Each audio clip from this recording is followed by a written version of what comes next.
Sa ibang balita, inimbestigahan ng DOJ at ng pulisyang kumakalat na video kung saan dinig ang tuloy na pagputok ng mga sundalo kahit na may human shield ang mga miyembro ng MNF Miswari faction.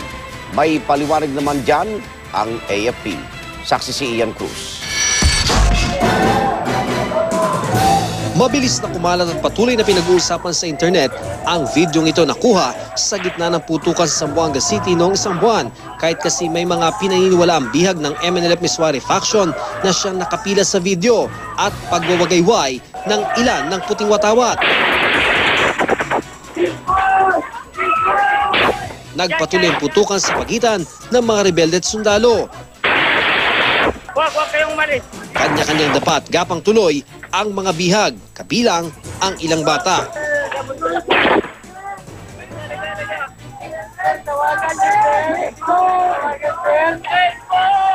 Nakakubli lang noon sa isang gusali ang ilang umunoy MNLF fighter na nagpaputok ng 90RR bazooka.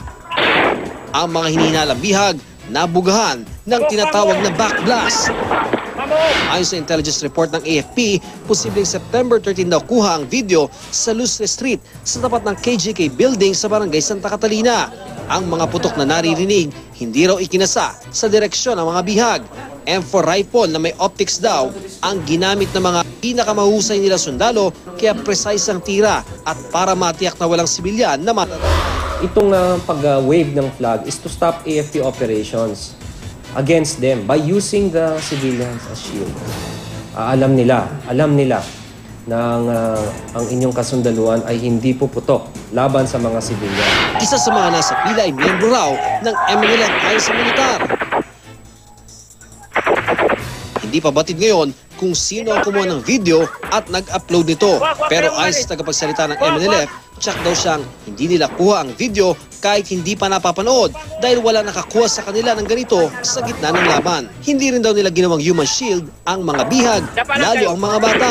To me, it does not make any sense na magdala ka ng hostage, lalabas ka doon, and 6,000 sundalo ang nandun, datnan mo. That is insanity. Ayon naman sa DOJ at PNP, nakapwa nagsisiyasat sa nangyaring Zamboanga crisis. Importante natin suriin ng husto yung video na yan. Kaya nga tumagal ng ganon yung crisis, tumagal ng ganon yung sitwasyon na yan, almost 3 weeks. Because nga, ingat na ingat yung government security forces. We're willing, and if it is legit, sana po pag-aralan o masusing pag-aralan ng mga prosecutors at investigators.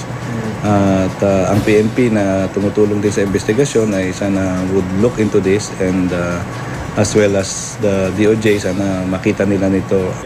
Ako si Ian Cruz, ang inyong saksi.